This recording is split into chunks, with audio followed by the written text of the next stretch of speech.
When we think of the Wild West, cowboys and saloons usually come to mind. But behind the scenes, powerful women were shaping frontier life. Madams who ran the brothels and often controlled more than just their businesses. Today we uncover the secret lives, struggles, and influence of the West's most legendary madams. The Wild West and the role of the madam. The Wild West was a world of its own, a rough, wide-open place where people made their own rules, towns ran themselves, and anyone, no matter their past, could make a name. For women, especially, it offered something rare for the time, a chance at independence. With limited job options, many turned to what was known as the sporting life. In this rugged, male-dominated frontier, some women took control of their destinies by running brothels. These women were called madams. Many started with nothing, often coming from hardship, but they worked tirelessly to build success, and sometimes even wealth. A madam wasn't just a figurehead, she managed the entire operation. That meant overseeing employees, handling money, keeping the property up, and protecting her business in a world where women had very few legal rights or social protections. Back then, terms like sporting women, ladies of the line, soiled doves, and painted ladies were commonly used to describe women working in the trade. Soiled dove was especially harsh. It was society's way of marking a woman as fallen or morally ruined. Some were shunned, while others gained a certain level of respect, especially if they gave back to the community through charity. One thing that made the American West different? The presence of women in saloons. East of the Missouri River, that was almost unheard of, except in German beer halls. In the West, two kinds of bad girls were known: the painted ladies who worked in brothels and cribs, and the saloon or dance hall girls. Most saloon girls weren't sex workers, unless they were stuck in the seediest joints. Still, even though respectable women looked down on saloon girls, they often drew a sharp line between them and those directly involved in the trade. The business model and big profits. Running a parlor house, or high-end brothel, was often a highly profitable business. The most successful madams were savvy entrepreneurs. They didn't just earn good money, they invested it too, buying up land, fine horses, and valuable property. The most elite establishments, known as first-class places, were fully furnished and took pride in their luxurious offerings. We're talking top-shelf bourbon, imported wines, fine cigars, and private dinners served with champagne. Patrons could sit around the piano, sing with the girls, and enjoy an upscale night on the town. At these high-end parlor houses, visits were often by appointment only. The women's rooms were almost always located upstairs, and a typical house had anywhere from 6 to 12 girls, plus the madam herself, who personally chose the clients she served. Some madams were so exclusive, they charged as much as $1,000 per visit, like Pearl DeVere of Cripple Creek, Colorado. In return, madams offered the women under their care certain protections.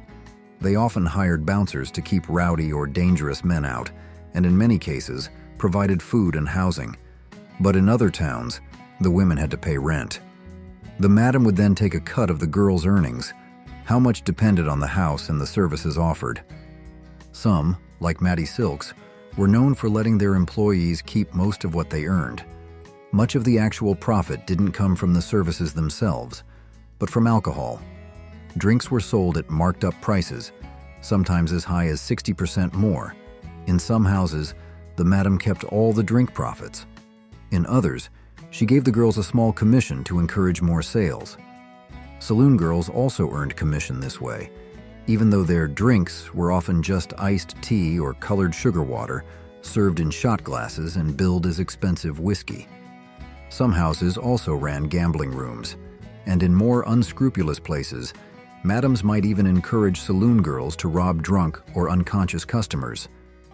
The smartest madams reinvested their money. Mattie Silks bought a rare liquor license in 1885. Jenny Rogers funded Denver's water infrastructure and made a fortune. Dolores Jara in Helena, Montana, had enough wealth to lend money to other women starting out. Many of these women went on to purchase ranches, shops, real estate, you name it.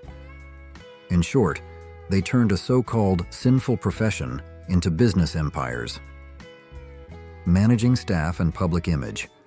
Madams weren't just businesswomen, they were also in charge of maintaining security and setting the tone of their establishments. For many, that meant turning their brothels into high-class saloons or salons, places where men didn't just seek pleasure, but also gambling, fine drinks, and live music. Top-tier houses had a strict atmosphere downstairs, designed to feel refined and almost domestic. Girls were expected to wear corsets when in public areas, and rough behavior was strictly forbidden. Madams often hired bouncers to protect the women who worked for them.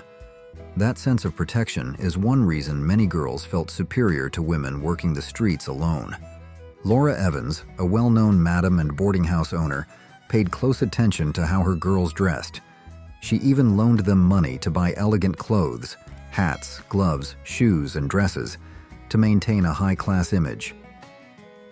Sadie Orchard, who ran a house in New Mexico, admired British fashion and styled her staff accordingly. And Pearl DeVere, once a seamstress, was known to ride through Cripple Creek in a lavish carriage, advertising her status and success. Other madams took marketing to the next level. Tessie Wall dressed her girls in the latest European fashions and paraded them through town to stir up interest. She even attended public events dressed to the nines, surrounded by her most glamorous girls. Her rival, Madame Jessie Hayman, tried to copy her style, so Wall pulled her girls from public events altogether, which only added more mystique and curiosity. Many madams had once been ladies of the night themselves. They were usually older than the girls they employed, and their experience came from years of learning the trade firsthand. Mattie Silks always insisted she never took clients herself. She worked solely as a madam, starting at just 19. Dora DuFran, another famous name, began working in the business as a teenager. Power, influence, and community. Madams held serious power, not just over their businesses, but in their towns too. They often had sway over law enforcement, community planning, and even local politics. With the constant threat of legal crackdowns hanging over them, many used charm, or bribes, to stay in business. These women were sharp operators, doing whatever it took to keep their houses running, even as laws shifted around them. Believe it or not, many local businesses thrived thanks to the traffic brothels brought in. Madams became key players in the local economy, contributing through unofficial taxes, fines, and donations, especially to corrupt police who turned a blind eye. They were also expected to give back through charity. Belle Brezing was famously known as a lady of the night with a heart of gold. She supported local charities so generously that some believe she inspired the character Belle Watling in Gone with the Wind, though author Margaret Mitchell denied it. Jessie Reeves, another well-known madam, donated to homeless shelters, supported children, and even supplied blankets and food to firefighters during major wildfires that threatened to destroy the town. Some madams were closely tied to the criminal underworld. Fannie Porter, for example, was known to be friendly with Butch Cassidy's Wild Bunch. She ran a discreet, trusted brothel that often served as a hideout for outlaws. Fannie even played matchmaker for some of them, and never, ever turned in a fugitive. In fact, the Wild Bunch is said to have had their final group meeting at her place in 1901. Of course, running a brothel wasn't without danger. Violence was always a risk. Kurt Thompson, a madam in Virginia City, Nevada, was known for her fiery temper and fistfights with both customers and staff. In one infamous case, she got into a brutal brawl with an employee named Mary Livingston, beat her badly, and tossed her out of the house. Livingston took her to court, but the judge sided with Thompson. Do you think these women were ahead of their time, or just surviving the only way they could? Portraits of the Wild West's most famous madams. Now let's take a closer look at some of the most legendary madams of the Wild West and what made them unforgettable. Mattie Silks. Mattie Silks made a name for herself as one of the most successful madams in Denver. Born Martha Reddy in Pennsylvania in 1845, Mattie was smart, ambitious, and had no interest in the respectable career of teaching, which was pretty much the only option for women at the time. Instead, she seized the opportunities that came her way. She got her start in a rented apartment in Springfield, Illinois, running a small operation with 12 upstairs girls. Though known for her beauty, Mattie always claimed she never took part in the work herself. She served only as a madam. With sharp business instincts, she expanded her palaces of pleasure to Dodge City, Kansas, and Georgetown, before finally settling in Denver, just in time for the gold rush, which had created a sky-high demand for women. Her high-end parlor houses made her a fortune. Known as a clever promoter, Mattie would organize elaborate parades to show off the women who worked for her, and it worked. Her brothel on Market Street became the most popular in town, at least until Jenny Rogers's House of Mirrors stole the spotlight in 1898. But Mattie wasn't one to back down. When Jenny passed away in 1909, Mattie bought the House of Mirrors and brought it under her name. Between 1877 and 1897, no one in Denver ran a more successful brothel than Mattie Silks. What really fuels her legend, though, is the tale of a gunfight with a rival madam named Kate Fulton. Yes, a real duel, so the story goes, over both business and the love of Mattie's longtime partner, Court Thompson. The story says they faced off with pistols, bare-chested, and both missed, except Mattie accidentally shot Court. Now, whether that story's true or just a barroom brawl that turned into frontier folklore, it only added to her mystique. Mattie was fearless, shrewd, and unshakably determined. She wasn't someone you pushed around. Even Court was said to have stood behind her every step of the way. Mattie was also known for looking after her girls. She even had a custom-designed Mattie Silks knife made and gifted them for protection when walking the dangerous streets of the frontier. Despite being shot, Court recovered. He and Mattie married 3 years later. He lived lavishly off her wealth until his death in 1900. Some say both were heavy drinkers, which didn't help their already volatile relationship. But Mattie's love for Court remained strong.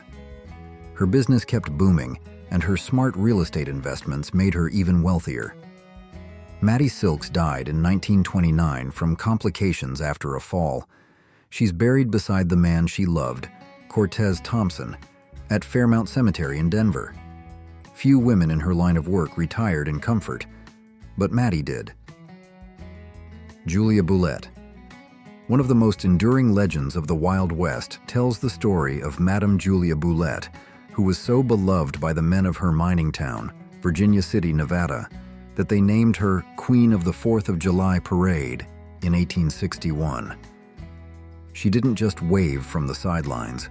Julia rode proudly atop a brand new fire engine during the parade, a fitting role for someone who had also been made an honorary member of the local fire department.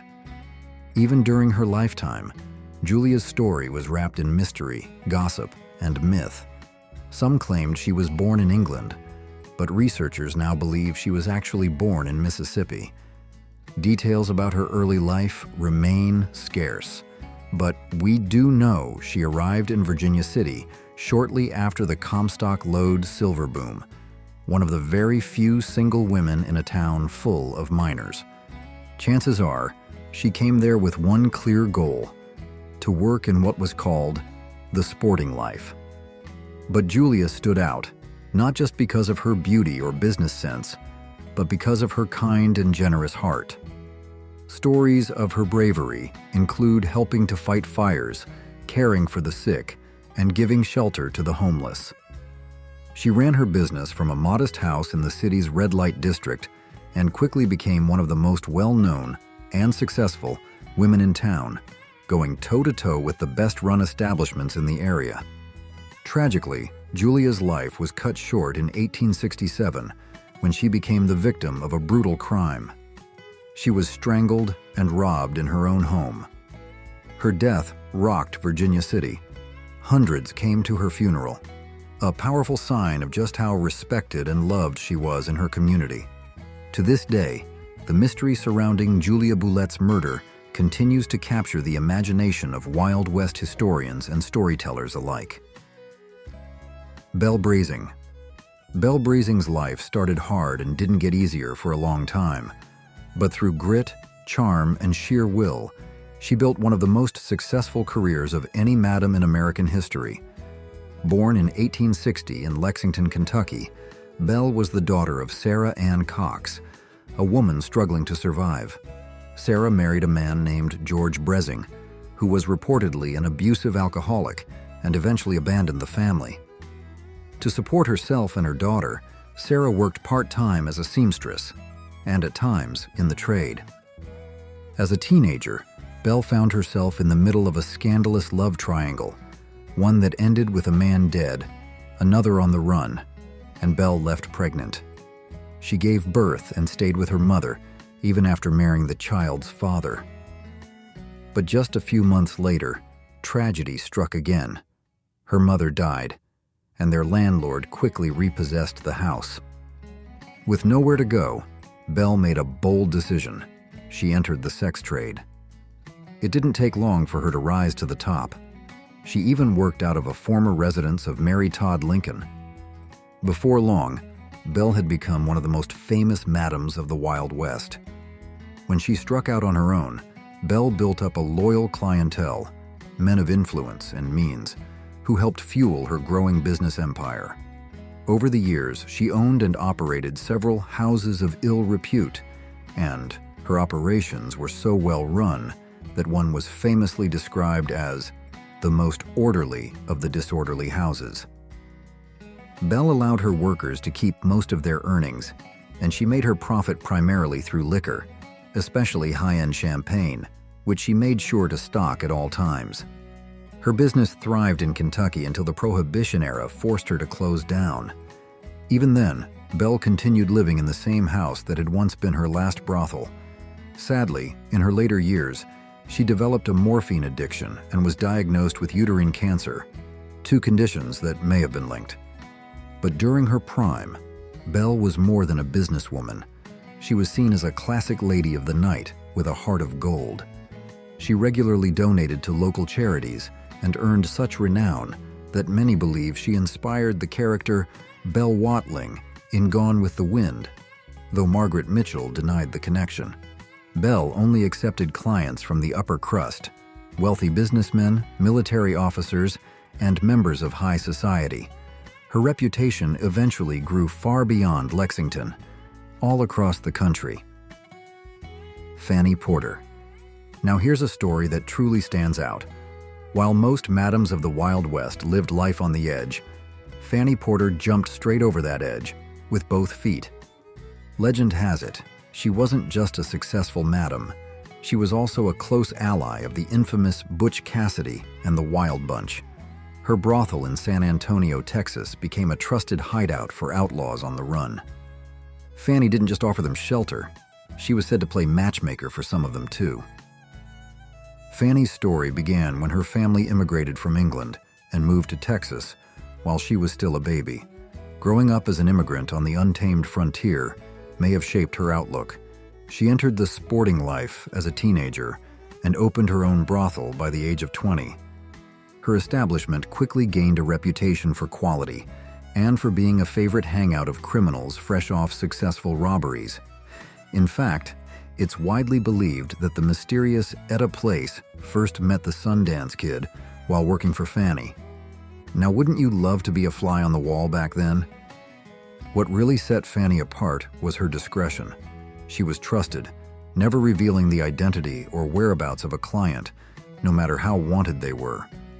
Fannie's success also came from her street smarts. When public sentiment began turning harshly against brothels, she didn't wait around for trouble. She shut down her business and quietly faded from public view. No one knows for sure what happened to her, in her later years. There are only theories. What we do know is this: the final meeting of Butch Cassidy's Wild Bunch reportedly happened in Fannie's parlor in 1901. Her girls were known to be resourceful, and some were even accused of aiding criminals, landing a few in jail. But thanks to Fannie's cunning and well-placed bribes, they rarely stayed behind bars for long. Dora DuFran. We'll end our journey in Deadwood with one of the most iconic madams of the Wild West, Dora DuFran. Like Fannie Porter, Dora's family immigrated from England and settled in the American West, Nebraska to be exact, when she was still a young girl. And like many of the women we've talked about today, she entered the world of soiled doves in her teenage years. The exact path that led her there is unclear, but we do know this: she began working in the trade at a very young age, and when the gold rush hit, she headed straight for Deadwood. From the moment she arrived, Dora declared herself a madam. She may have started out with nothing more than a tent or two, but she didn't stay small for long. Over time, she built a thriving business empire, one that lasted until her death in 1934. Dora wasn't just successful, she was also well-connected. She was friends with some of the most famous names in Deadwood. Calamity Jane reportedly worked for her now and then, perhaps as a cook or housekeeper. In fact, it's said Calamity visited Dora's house the night she passed away. Dora later published a short booklet about Calamity's life, based on stories told to her before Calamity died. She also counted Charlie Utter among her friends. Yes, the same Charlie who was known for riding with Wild Bill Hickok. Rumor has it, he even helped Dora recruit employees for her houses. Known for her quick wit and sharp business instincts, Dora expanded her operations across Deadwood and other frontier towns. Her name carried weight, and her reputation gave her access to some of the era's most legendary figures. When she passed, Dora DuFran was buried in the Deadwood Cemetery, alongside frontier legends like Seth Bullock, Calamity Jane, and Wild Bill Hickok. And yes, even her beloved pet parrot. Pearl DeVere.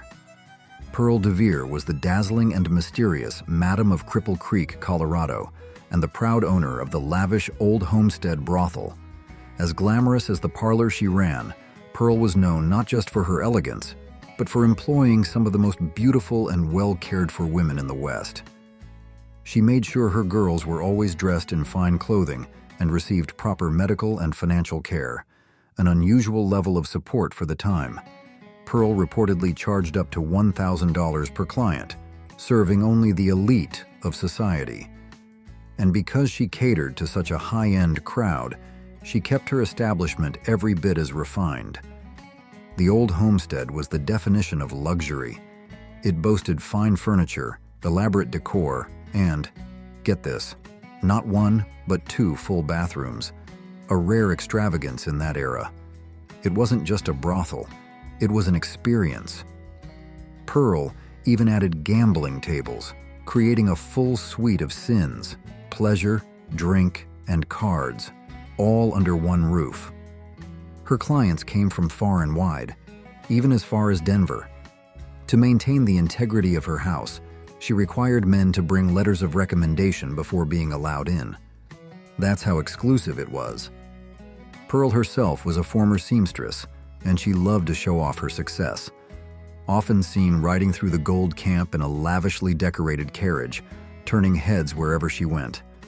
Her death was as dramatic as her life. She was found in her room, wearing an exquisite $800 seashell pink chiffon gown imported from Paris. It's believed she accidentally overdosed on morphine, a common sleep aid at the time. Her passing shocked the town. To this day, the Old Homestead still stands, preserved as a museum, keeping her memory alive. And of course, Pearl wasn't the only one to leave her mark. There were many other legendary madams of the West, including Eleanor Madame Mustache Dumont, Josephine Chicago Joe Hensley, Molly Johnson, Squirrel Tooth Alice, a tough-as-nails Texas madam Known for her prominent teeth and many children by different men, and Jenny Rogers, the famous rival of Mattie Silks and the woman behind Denver's luxurious House of Mirrors. Which madam's story surprised you the most, and why? Challenges and risks. While the world of brothels gave many women a rare path to financial independence, life for the madams, and especially the women who worked under them, was anything but easy. In truth, it was often dangerous, heartbreaking, and filled with risk. Many madams had once worked in the trade themselves, and the reasons women entered that world in the Old West aren't so different from today. But in the 19th century, opportunities for women were painfully limited. Many had no choice. Some were abandoned by their husbands or left stranded in frontier towns after tragedy struck. Others simply lacked the skills to earn a living any other way. Some were the daughters of women already in the life, born into the business. Many were pulled in after being seduced, shamed, or even assaulted, labeled as ruined by society, with no real path to redemption. For many of these women, it wasn't about choice, it was about survival. The risks were high. Health issues were widespread. Tuberculosis, known back then as consumption, was common, along with untreated infections and diseases like syphilis. Failed abortions, often self-induced, claimed countless lives. Birth control was unreliable, and abortion, though dangerous, was widespread, even among so-called respectable women. Violence was always a threat.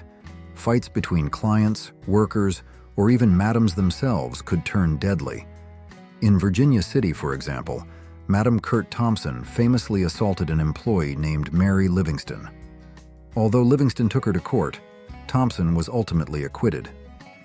Addiction was another dark shadow. Madam Belle Brezing became dependent on morphine in her later years. Others turned to alcohol or opium.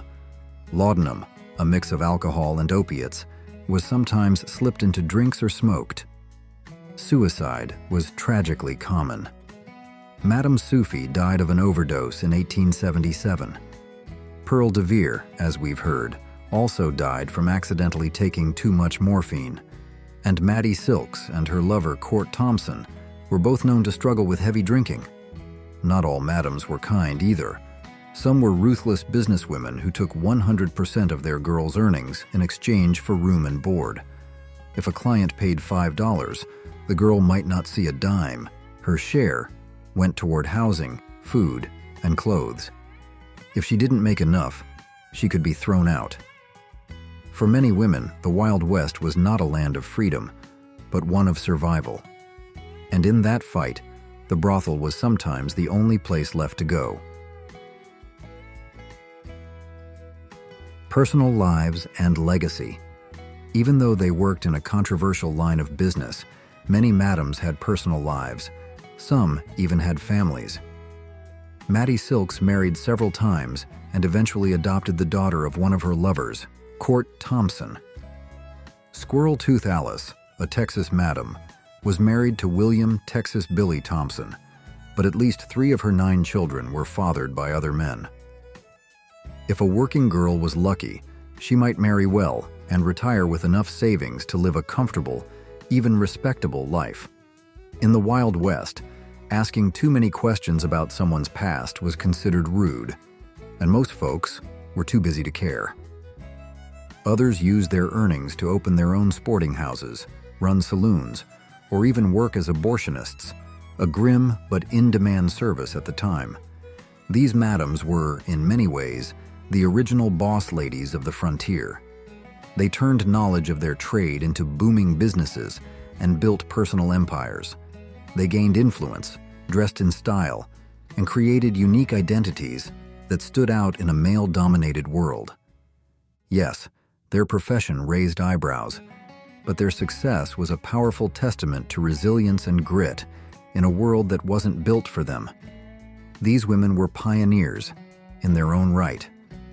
They were bold and clever, sometimes ruthless, sometimes compassionate, and their self-made success tells us that frontier society was more complex and more layered than history often gives it credit for.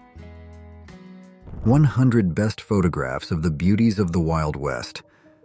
They weren't just beautiful, they were bold, untamed, and unforgettable. Behind every faded photograph is a story of grit, charm, and rebellion. These were the women who lit up saloons, defied the law, healed the sick, and outwitted outlaws. Let's step back in time and meet the legends they never taught us in school. Ada Isaacs Menken. How far can a woman ride the winds of scandal before she becomes legend? Ada Isaacs Menken, born of mystery in New Orleans, captivated the world with her fearless role in Mazeppa, strapped to a galloping horse, veiled in theatrical illusion and daring grace. Her performance blurred the line between art and spectacle, sparking both admiration and debate. But Menken was more than a sensation. She was a poet, a provocateur, and the highest-paid performer of her era, defying every boundary society drew with fire in her step and verses in her soul. Dora Hand. Beneath the moonlit skies of Dodge City, her voice drifted like a hymn across the prairie wind, soft, golden, unforgettable. Dora Hand, once a trained opera singer, traded New York stages for the rugged frontier, bringing grace and music to dusty saloons. Beloved for her generosity and elegance, she lit up the Lady Gay dance hall with more than just song. But one quiet morning in 1878, a tragic misfire ended her journey, cutting short a life that had only just begun to bloom. Klondike Kate. The icy winds of the north didn't stand a chance against the firecracker energy of Klondike Kate. With a swirl of red sequins and a voice full of sparkle, Kate Rockwell lit up Dawson City's saloons like a 4th of July sky. She wasn't just a performer, she was a sensation, famous for her flame dance that left crowds breathless and gold dust flying through the air. Hailing from Kansas, she followed the gold rush north and stole the spotlight wherever she went, proving that even in the coldest corners, joy could take center stage. Susan Shelby McGoffin. What dreams drift behind the canvas of a pioneer's wagon? At just 18, Susan Shelby McGoffin left Kentucky's comfort for the wide, untamed West, pen in hand, diary on lap.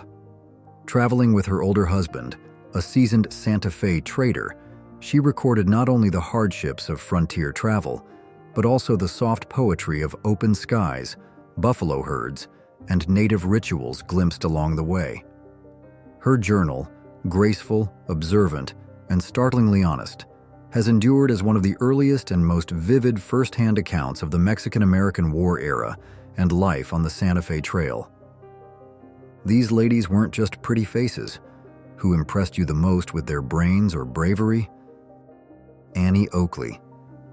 She stepped from the Ohio woods with a rifle in her hands and fire in her eyes.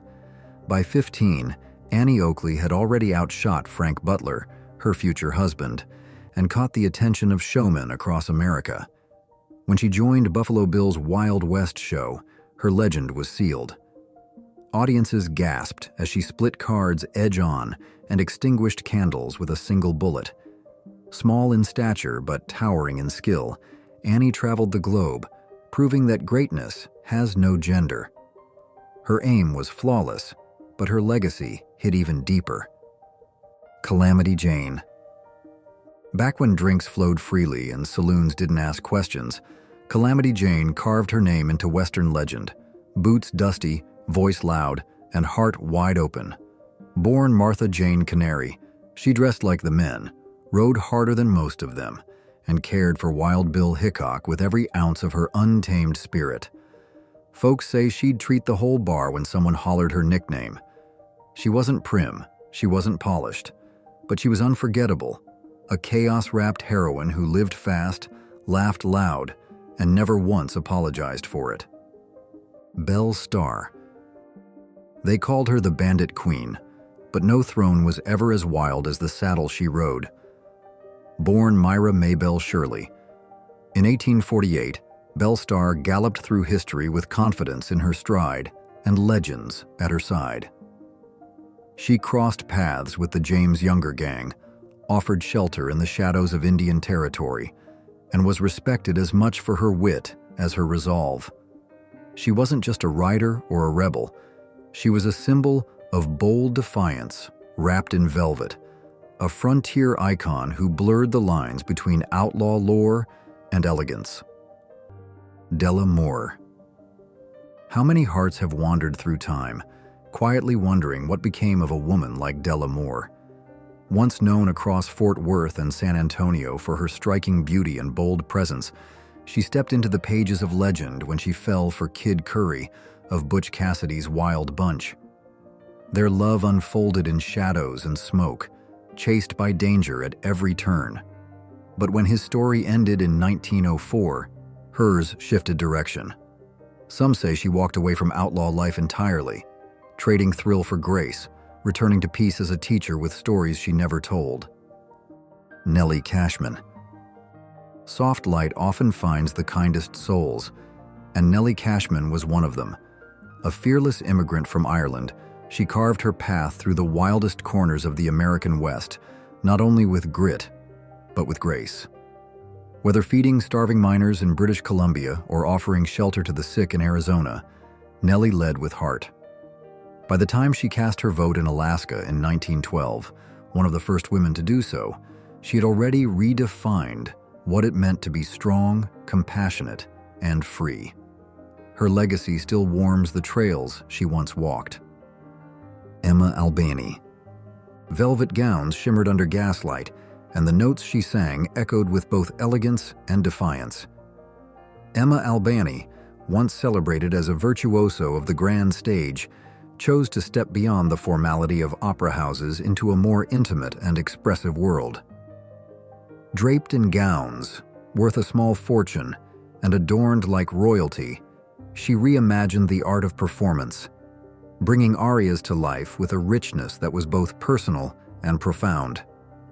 Her voice, once filling concert halls, now inspired awe in more refined, exclusive gatherings. In every note, she wove artistry into courage, beauty into boldness. Johanna July. How does a young girl raised among river winds and restless horses become a legend whispered across the Southwest? Johanna July, born into the Black Seminole community of Nacimiento de los Negros, wasn't just skilled, she was mesmerizing. Her connection to horses was almost spiritual, and by 1887, she had channeled that power into circus performances that left crowds breathless. With daring stunts, fluid grace, and unshakable poise, Johanna drew people from every walk of life, each captivated not just by her daring, but by the deep, wild energy she carried into the ring. Toby Wynema Riddle. Even in the shadow of war, one woman stood between chaos and compromise. Toby Wynema Riddle, born into the Modoc tribe and raised with the rhythms of her ancestral land, carved her place in history with unwavering courage. As tensions exploded during the Modoc War of the 1870s, she became a vital interpreter and peacemaker, risking everything to warn U.S. officials of a deadly ambush that would claim lives despite her pleas. Her bravery didn't fade with the battle's end. Instead, it earned her one of the first U.S. military pensions ever awarded to a Native American woman. Big Nose Kate. What happens when a brilliant, defiant woman crosses paths with the West's most infamous gunslinger? Mary Catherine Haroni, better known as Big Nose Kate, was no ordinary saloon girl. Fluent in 4 languages and fiercely independent, she met Doc Holliday in 1877, and from that moment, their lives intertwined like smoke in a poker room. Together, they roamed from Dodge City to Tombstone, where Kate managed a distinguished establishment known for its elegance and order. She wasn't just Doc's partner, she was a legend in her own right, blazing her name across the dust of the frontier. Victoria Woodhull. She didn't just challenge the rules, she rewrote them. In an era when women couldn't vote, Victoria Woodhull aimed for the highest office in the land, launching a presidential campaign in 1872 that stunned the nation. But that was only the beginning. Alongside her sister Tennessee, she shattered another ceiling by opening the first female-run brokerage firm on Wall Street. Fiercely intelligent, scandalously outspoken, and decades ahead of her time, Victoria fought for suffrage, free speech, and the right for women to choose their own destiny, loudly and unapologetically. If you enjoyed this trip through the Wild West, go ahead and hit that like button. And don't forget to subscribe for more stories just like this. Josephine Earp. In the soft flicker of frontier lamplight, Josephine Marcus stepped into history, not with a pistol, but with poise. A New York girl with fire in her heart, she left home for the wild unknown and found love not on a stage, but in the quiet steadiness of Wyatt Earp. From Tombstone to Alaska, their bond weathered scandal, silence, and shifting towns. Josephine, elegant, fearless, endlessly loyal, became the keeper of Wyatt's legacy, urging him toward peace while fiercely guarding the story they built together. Margaret Molly Brown. What makes a woman rise not only from tragedy, but into legend? Before the world knew her from lifeboat stories, Margaret Tobin Brown had already carved a life of grit and grace. She built her fortune in Leadville's mines, but her true wealth lay in compassion. On that freezing night in 1912, she didn't just survive the Titanic, she fought for others, urging rescue and offering aid. Off the ship, she championed education, labor rights, and women's suffrage, all while turning heads in Parisian gowns and never apologizing for her strength or style. Mary Ellen Pleasant. In the rising dust of California's gold rush, a woman of quiet power built an empire and a revolution. Mary Ellen Pleasant, born into shadows of slavery, became one of America's first self-made black millionaires. In San Francisco, she opened bustling restaurants that served prospectors by day and funded the Underground Railroad by night. Her fortune wasn't just for wealth, it was her weapon. With unwavering resolve, she financed freedom, supported John Brown, and fought civil rights in court, leaving a legacy etched in justice and resilience. Fannie Porter. Some stories of the Old West begin with gunfire. Hers began with velvet curtains and whispered secrets. By the time she was just 20, Fannie Porter had transformed a modest San Antonio address into one of the most elegant and discreet bordellos on the Texas frontier. Known for lace-draped windows and polished glassware, her parlor offered more than pleasure. It offered sanctuary. Outlaws and lawmen alike crossed paths here, but it was said that none left with their secrets betrayed. And somewhere within those gaslit rooms, the legendary Etta Place first met the elusive Sundance Kid, a match born not of chance, but of Fannie's quiet orchestration. Ellen Watson. Not every outlaw carried a gun. Some wore suits, signed deeds, and passed silent judgments that cost innocent lives. Ellen Watson, remembered in history as Cattle Kate, wasn't a thief, but a determined woman carving out a life of her own on the harsh Wyoming frontier. Born in Canada, she chased freedom out west, but her independence was seen as a threat. In 1889, a powerful group of ranchers labeled her a rustler, a false charge used to justify her death. She and her partner were killed in broad daylight. Only later did the truth come to light. They weren't after cattle, they were after her land. Lottie Dino. What kind of woman could glide through a saloon with diamonds in her hair and leave a room full of men empty-handed and speechless? That would be Lottie Dino, born Charlotte Tompkins, daughter of Southern wealth, trained in cards by her banker father. When the war stripped her family of fortune, she turned to poker, traveling west to Texas. At Fort Griffin, her elegance masked a razor-sharp mind, and her winnings stacked higher than her pearls. They called her the Queen of Poker, but never dared call her bluff. Mattie Earp. Some lives fade between the lines of history, remembered only in whispers and aching silence. Mattie Earp, born Celia Ann Blaylock, once stood beside Wyatt Earp, sharing the dust of Dodge City and the uncertain promise of Tombstone. As fame found him, solitude found her. Battling chronic pain and the quiet pull of a medicinal escape, Mattie watched their connection unravel. Left behind in the heat of Arizona, she wandered to Pinal City. In 1888, her story came to a quiet close, marked not by headlines, but by the weight of a forgotten name. Sarah Winnemucca. Beneath the vast Nevada skies, Sarah Winnemucca's voice rose not in anger, but in earnest hope for her people. Born into a line of Paiute leaders, she carried the wisdom of her ancestors and the burden of injustice with equal grace.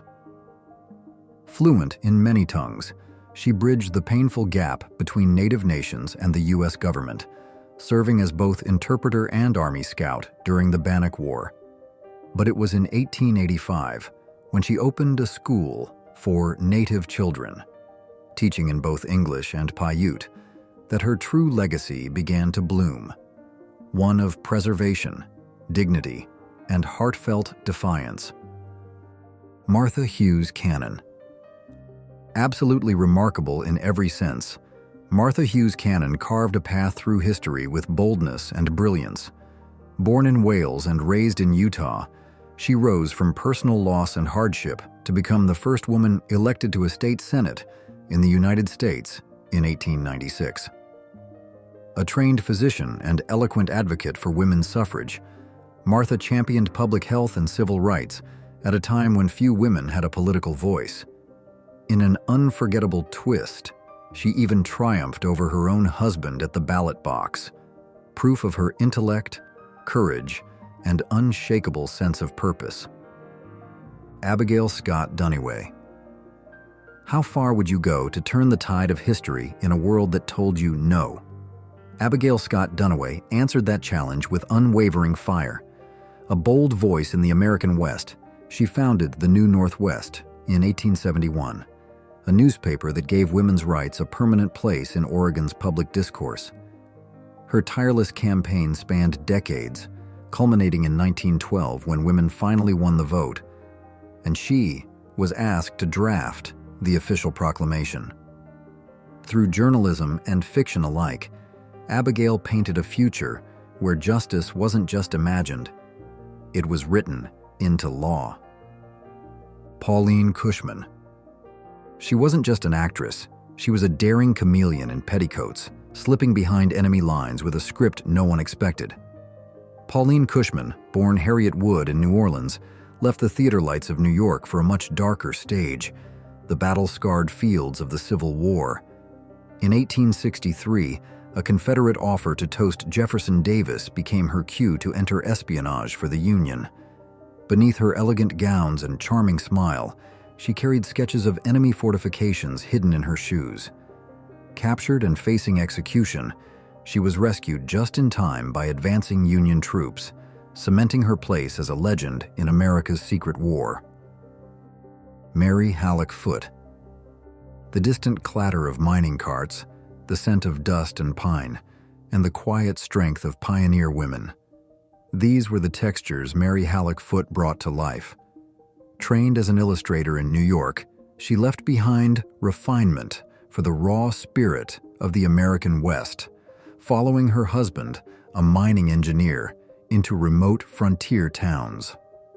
Her writing, deeply observant and emotionally honest, revealed the trials and triumphs of Western women with rare grace.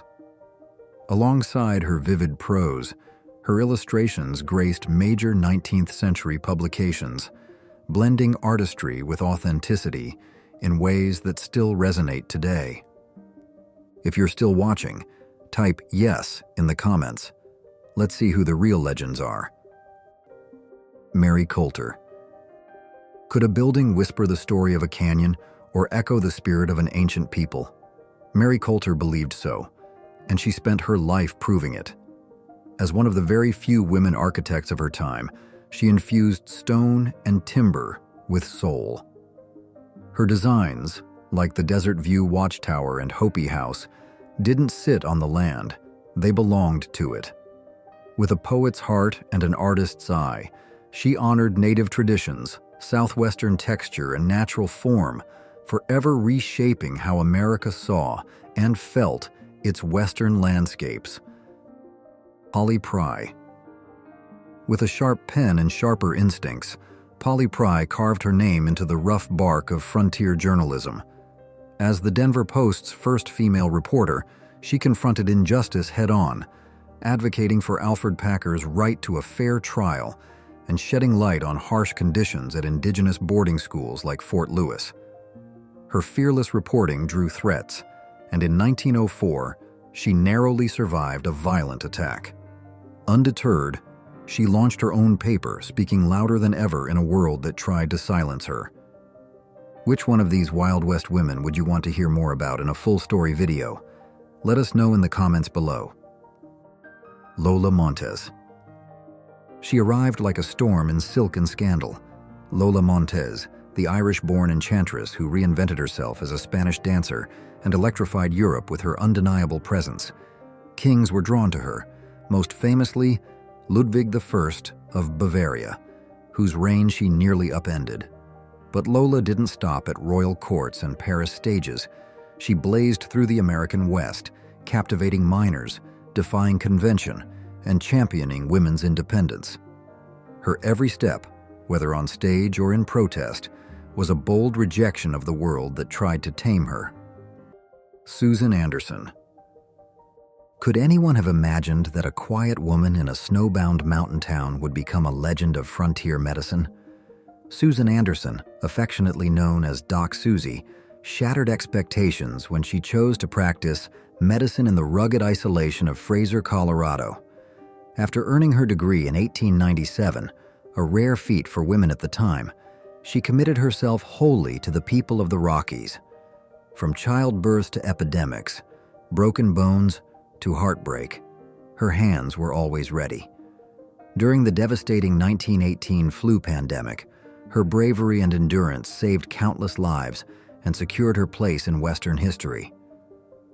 Jenny Rogers.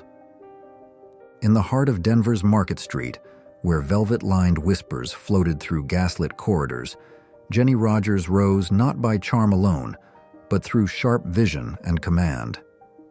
With $17,000 resourcefully secured from her past, she established the Mirror House, an elegant landmark where luxury met precision. Tall, poised, and coolly elegant, Jenny led with quiet authority wrapped in silk gloves. Her establishment wasn't just the most refined in town, it stood as a testament to her discipline, taste, and strategy. In a world governed by men, she crafted her own seat of power. Dora DuFran. She may have started out with nothing but grit and sharp instincts, but Dora DuFran turned the dusty frontier into her personal playground. Arriving in Deadwood as a teenager from Liverpool, she built a thriving business of lively establishments known for their energy and eccentricity. Legend has it, she even brought in cats to keep things tidy, sparking the curious origin of a term still whispered today. Quick-witted, bold, and always one step ahead, Dora was more than just a frontier entrepreneur. She was a legend and a trusted friend to Calamity Jane. Her story still purrs with personality. Josephine Airy. Could a woman running a saloon in the rough-and-tumble West also become one of its most beloved humanitarians? Josephine Airy, better known as Chicago Joe, proved it was not only possible, but unforgettable. Born of Irish roots, she made Helena, Montana her stage, where her lively establishment became a center of both entertainment and connection. When illness swept through town, she cast aside business as usual and opened her doors as a refuge for the sick. Known for organizing dazzling community fundraisers and caring for the vulnerable, Josephine became a vibrant symbol of generosity, equal parts satin and steel. Belle Brezing. velvet curtains, whispered names, and a fortune built behind locked doors, Belle Brezing reigned over Lexington's most exclusive circles with unmatched command and elegance. At just 19, she turned scandal into strategy, launching a business that would captivate politicians, bankers, and even European travelers. Her opulent mansion on Megawan Street, opened in 1891, became a symbol of Southern luxury and secrecy. Far more than a businesswoman, Belle was a tastemaker, philanthropist, and cultural icon whose influence reached beyond Kentucky's borders. Her storied life is even said to have inspired Belle Watling in Gone with the Wind, a fitting echo for a woman who lived by her own rules. Diamond Lil. She dazzled like a chandelier in a smoky saloon, brilliant, untouchable, and impossible to forget. Born Eleonora Ornstein. In 1882, the woman the world would come to know as Diamond Lil Davenport didn't just live through the Klondike Gold Rush, she conquered it. With a sparkling diamond set proudly in her tooth and a wardrobe rivaling European nobility, she presided over one of Skagway's grandest venues. But it wasn't just the velvet drapes or champagne that drew the elite. It was Lil herself, witty, elegant, and utterly magnetic, leaving behind a legacy woven from charisma, silk, and sparkle. Which story from the Wild West reminded you of a modern-day celebrity? Drop the name below. Squirrel Tooth Alice. She strolled through Sweetwater with a prairie dog on a leash and a defiant gleam in her eye. Folks called her Squirrel Tooth Alice. But behind the odd nickname was Elizabeth Libby Thompson, a woman with a wild past and a reputation just as fierce. After rising from a troubled youth and shaking off the whispers of a judgmental world, Libby carved her own space in the Old West, dancing in Dodge City saloons and eventually managing one of the town's busiest establishments. Her eccentric love for rodents only added to the myth as she turned every room and every rumor into something unforgettable. Rose Dunn. She was barely more than a girl when she stepped into legend, courage in one hand and love in the other. Rose Dunn, nicknamed the Rose of Cimarron, captured hearts and headlines when she crossed paths with the infamous Doolin Dalton gang. Whispers say she risked everything to help her wounded sweetheart, George Bitter Creek Newcomb, escape during a standoff in 1893.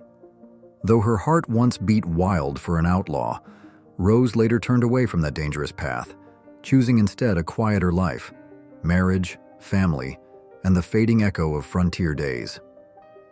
Laura Bullion.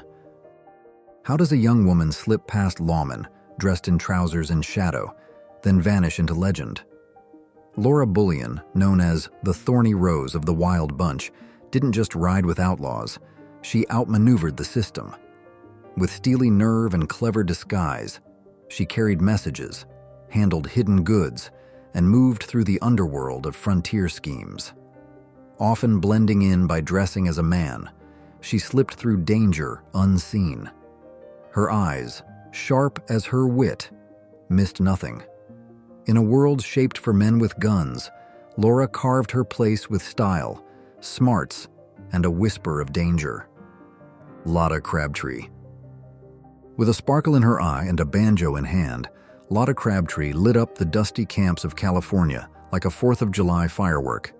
Trained by Lola Montez and adored by gold miners, she was dancing and singing her way into hearts before she was 10. By her teens, she'd outgrown the camps and was filling theaters coast to coast. But Lotta wasn't just a performer, she was a business genius. With her stage earnings, she built a real estate empire, invested in railroads, and became one of the richest and most beloved women of her era. We featured some incredible faces today, but did we miss someone iconic? Name her in the comments. Julia Bulette. Who truly sees the heart behind a velvet curtain in a dusty mining town? Julia Bulette, graceful and generous, walked that fine line between scandal and sainthood. Arriving in Virginia City in 1859, she didn't just charm the miners, She cared for them, nursing the sick during brutal epidemics and quietly funding the local fire brigade. Her beauty made her famous, but her kindness made her beloved. In 1861, crowned queen of the Independence Day Parade, she rode alongside the city's bravest, a living symbol of compassion in the raw chaos of the Comstock Lode's silver rush. Pearl DeVere. Bathed in gaslight and gold-trimmed silk, Pearl DeVere ruled Cripple Creek's glittering underworld with charm and command. At her lavish establishment, the Old Homestead, patrons paid handsomely for an experience of unmatched refinement, $250 then, a price for exclusivity and elegance. But Pearl was more than opulence. She demanded dignity for her staff, ensuring they were well paid, fashionably dressed, and given proper medical care. Originally from Indiana, she reimagined herself as Mrs. Martin and built an empire of allure. In an age of rough camps and coarse coin, Pearl created a palace and became legend for it. Mattie Silks. Who says a woman couldn't build an empire with lace, ledgers, and a bit of grit? Mattie Silks did just that, rising from humble beginnings to become one of the most influential women in Denver's high society shadows. Her Market Street parlor was a showcase of elegance, where velvet drapes met sharp business sense and high standards ruled the day. Mattie, striking in her blonde curls and steely blue gaze, dressed with purpose, her gowns always tailored with intent. One pocket for gold, the other for quiet protection. Behind every silk hem and satin smile was a woman running a finely tuned empire. We've just uncovered the fascinating, often hidden lives of the madams of the Wild West, strong, resourceful women who built legacies in a world stacked against them. Which madam impressed you most? Let us know in the comments, and don't forget to like and subscribe to Who Remembers. Thanks so much for watching, and we'll see you in the next one.